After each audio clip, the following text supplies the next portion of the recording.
V for Vendetta, released in 2005 and adapted from Alan Moore's graphic novel of the same title, is a dystopian speculative fiction film which has garnered praise for its exploration of themes such as revolution, justice, and liberation from political corruption. However, director James McTeague's adaptation relies heavily on its use of dystopian tropes, such as advanced technology and a Nazi-inspired regime. The central protagonist, a masked vigilante named V, abides by many morally ambiguous tropes, including the anti-hero, masked avenger, Byronic hero, and the charismatic leader. This delivers an oversimplified, formulaic, and derivative depiction of government oppression and rebellion, which fails to address the cycle of autocracy, which describes how revolution against authoritarian rule creates power vacuums and instability, which without a new government will result in either anarchy or the return to oppression. Rather than deploying a new libertarian government, V instead takes advantage of the political setting to enact his revenge, while glorifying anarchy and individualism. This undermines the vital principles of collective action and liberty in overthrowing an oppressive government, which in turn makes this dystopian society more vulnerable to oppression. This failed didacticism of revolution is visible at all layers of its storytelling, from its contradictory use of symbolism to its cinematography. The symbolism of Guy Fawkes and his mask, intended to justify V's revolutionary agenda, instead demonstrates how anarchy and individualism fail to cease the cycle of autocracy. Guy Fawkes was a historical figure involved in the gunpowder treason of 1605 and is driven by a desire to end the persecution of Catholics in Protestant England through the destruction of Parliament House. A central symbol used in the film is the Guy Fawkes mask, which V wears throughout the film with the claim of embodying Fawkes' revolutionary agenda and ideals, beyond his own individual identity, as evidenced by his dialogue, including, "Function of what, and what I am is a man in a mask. Mask, there is an idea, Mr. Creedy, and ideas are bulletproof." However, the mask's symbolism is contradicted by V's tragic backstory of being tortured by the regime, which serves to justify his destructive and violent tendencies, his motivation for rebellion, and his manipulation of Evie. This is because the motivations of V are inexplicably tied to his identity not as an idea, but as a man. V cannot claim that he represents Fawkes' ideas, as Fawkes was never driven by a vengeance against the Protestant rulers and a desire for anarchy. Instead, he strived for Catholics to have freedom to practice their religion and to reinstate a Catholic government. V's revolutionary agenda is driven by a personal vengeance against those who experimented on him, not a genuine commitment to social liberation. By utilizing Guy Fawkes' mask as a symbol, the film contradicts its own message of revolution and justice. Without the plan to implement a new libertarian government, V fails to cease the cycle of autocracy through the final stages of the cycle: re-establishment and consolidation. V's exclusive desire for anarchy is present in other symbolisms, such as the calling for destruction of all current state structures, including the Old Bailey and Parliament House. V views these as inherently corrupt and oppressive, indicating a preference for a society where individuals are not governed by any central authority. V is willing to sacrifice cultural and historical landmarks to further his own cause, while bearing the hypocrisy in his selective preservation of arts and ideas. He cherishes and protects only the art that serves his revolutionary goals.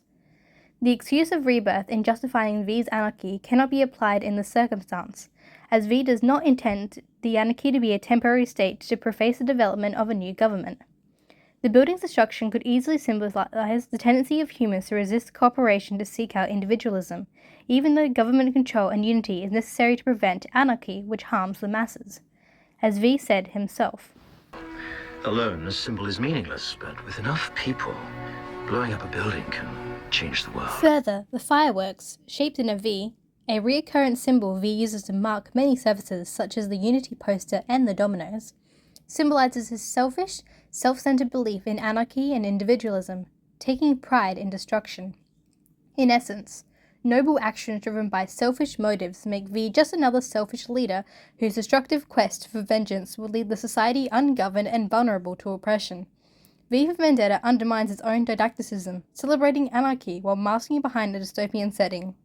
V's tragic backstory attempts to excuse V's moral inadequacies, while his actions cause innocent, impressionable people to be killed, including children. V's symbolism glorifying individualistic ideals of justice and freedom without considering the collective needs of the oppressed population. The cinematography in V for Vendetta persistently captures the glorification of anarchy and individualism while simultaneously undermining its own didactic. Most scenes in V for Vendetta are composed in coarse darkness to communicate the tense and foreboding atmosphere of the dystopian setting. V blends in with the shadows with his dark attire, emphasizing his secretive and elusive nature. It also enhances his mask, which is contrasted with stark lighting, making him more intimidating, intriguing, and highlights his position as a central character. While many have theorized the mask in light represents V's search for the light of justice and truth, V's mask itself is a manner of disguise, representing the glorification of the false hero. The quote, V's bright face, which contrasts intensely with the darkness, mimics an imagery abnormally similar to Mr. Sutler, the dictator. V's stylistic parallelism with the dictator himself is most evident during their respective speeches, addressing their circles of influence. While Sutler's speech to a few trusted politicians who hold power over the populace, V considers every citizen a powerful tool to gain the power of anarchy over the populace.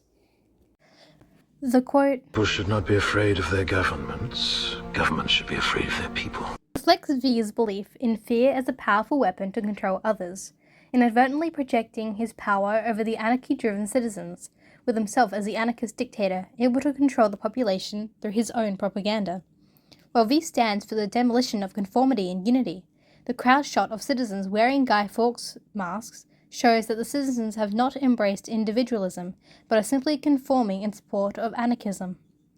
This failed didactic supports the notion that V is just another cleverly disguised dictator who is taking advantage of its citizens, so he is able to enact his vendetta.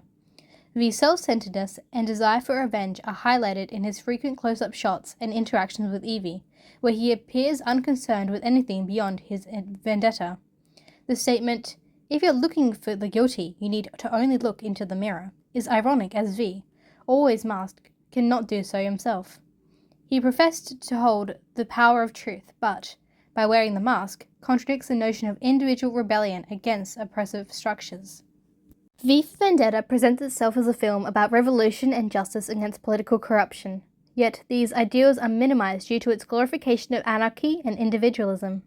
V, as a character, embodies the contradictions of the film's message, using societal liberation as a tool for personal vengeance. The film's heavy reliance on dystopian tropes and problematic symbolism undermines its potential for a deeper exploration of revolutionary motives and collective action. The cinematography demonstrates V's self-centered quest for revenge, rather than a genuine commitment to social change. As a result, V for Vendetta delivers a spectacle of rebellion that lacks the nuance or complexity needed to truly change and inspire its audience. Instead of advocating for a cohesive, collective effort against oppression, it masks its celebration of anarchist individualism behind a veneer of didacticism and dystopian setting.